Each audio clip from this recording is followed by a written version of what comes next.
महाराज जी, कहा जाता है कि गणेश चतुर्थी संतान और परिवार के लिए बेहद शुभ होती है। मेरा प्रश्न है, यह पर्व बच्चों की लंबी उम्र, बुद्धि और सफलता के लिए इतनी जरूरी क्यों माना गया है? और माताएं इस दिन किस सही विधि विधान से पूजा करें ताकि पूरे परिवार को गणेश जी का पूर्ण आशीर्वाद मिल सके?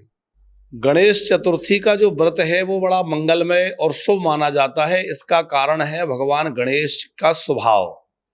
यह जो व्रत है भगवान गणपति का है, चाहे वो संकटा चतुर्थी हो, वरद चतुर्थी हो या फिर करवा चौथ का व्रत हो, ये सारी चतुर्थियां भगवान गणपति की हैं।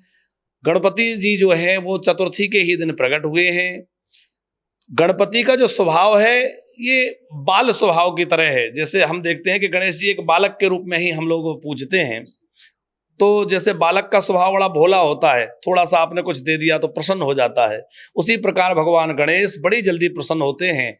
और भगवान गणेश जो है परम ब्रह्म स्वरूप हैं, जिस कारण वह भुक्ति, मुक्ति, सुख, सुविधा, साधन सब देने में समर्थ हैं।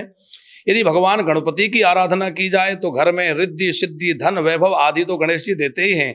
विशेष रूप से भगवान गणपति की कृपा से जीवन से अमंगल नाश होते हैं, क्योंकि भगवान गणेश मंगल मूर्ति हैं। दूसरी बात है, भगवान गणेश जो है बुद्धि के देवता हैं। यदि आप भगवान गणेश का अर्चन कर रहे हैं, गणपति जी की आराधना कर रहे हैं, तो आपकी बुद्धि प्रखर होगी, आपको ज्ञान भगवान गणेश प्रदान करेंगे।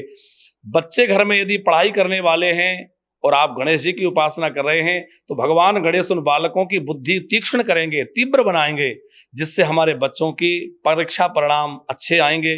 तो बच्चों की शिक्षा के लिए, बच्चों के मानसिक विकास के लिए भगवान गणेश जी की आराधना बड़ी श्रेष्ठ है। भगवान गणपति को यदि 21 दूर्वा चढ़ाई जाए तो भगवान गणपति जी बड़े संतुष्ट हो जाते हैं और वह मनोवांछित फल प्रदान करते हैं। भगवान गणपति को लड्डू से अर्चन किया जाए, भगवान गणपति मोदक प्रिय हैं, लड्डू के भोग लगाने से गणपति खूब प्रसन्न होकर वरदान देते हैं।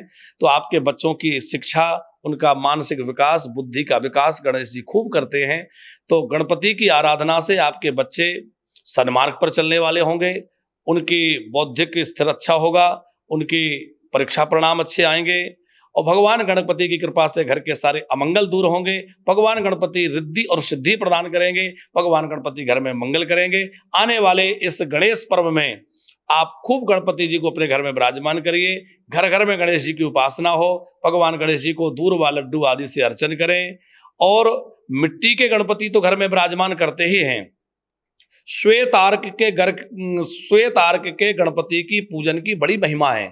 जो सफेद आक अकौआ होता है, उसकी जड़ को पुख नक्षत्र में ले लिया जाए, रवि पुख या गुरु पुख का योग हो, ऐसे रवि पुख या गुरु पुख के योग में श्वेत आर्क की जड़ निकाल करके उसको पूजा और प्रतिष्ठित करके भगवान गणपति के रूप में घर में विराजमान करके यदि उसका पूजन किया जाए तो बड़ी जल्दी सिद्धि प्राप्त होती है। तो मृतिका से तो गणेश जी बनाए, ध्यान रहे इस गणेश पर्व में आप पीओपी के गणेश जी ना बिठा लें, क्योंकि वह गणेश जी जहां तहां पड़े रहेंगे, तिरस्कार होगा, आपको अपराध लगेगा। आप भगवान की पुरानी फोटो आदि जहां तहां ना पटकें, उससे अपराध लगेगा। तो आप मिट्टी के गणेश जी की पूजा करें, आप श्वेत आर्क के गणपति की पूजा करें। आप यदि कुछ ना मिले तो देसी गाय के गोबर के गणेश जी बना के पूजा करें, वह भी बड़े मंगलमय हो गए। गणपति जी आप पर खूब कृपा करें।